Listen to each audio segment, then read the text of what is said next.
Hi, I'm Dr. Tom Berger, Executive Director of the Veterans Health Council for Vietnam Veterans of America. I'm joined today by my colleague, David Hoopert, who's Director of Benefits for Vietnam Veterans of America. Recently in the news, there's been some rule relaxation by the VA relative to claims for PTSD. These include changing how stressors are documented. David, could you take a couple of minutes and tell us about what that means for veterans? Sure, Tom. First off, thank you very much for having me here this morning. You are correct. There's been a lot of coverage in the press recently regarding the recently announced regulation change with the VA.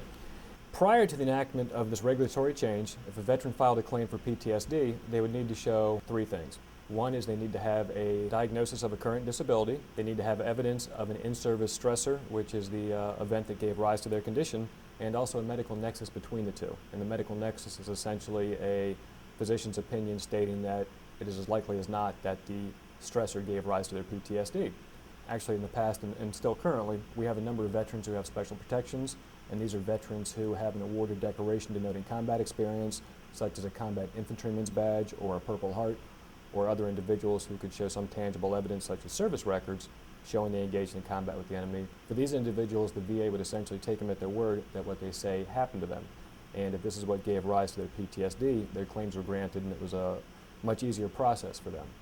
However, we do have a separate category of veterans, and those are individuals who were exposed to a stressful event while in combat who don't have any record of it. If they don't have the award or decoration denoting combat experience, and there's no other records showing that what they say happened, whether it be sniper fire, mortar attack, IED, their claims are never ever granted, and they really truly lose out. What this new regulation does is it changes the evidentiary standard for them.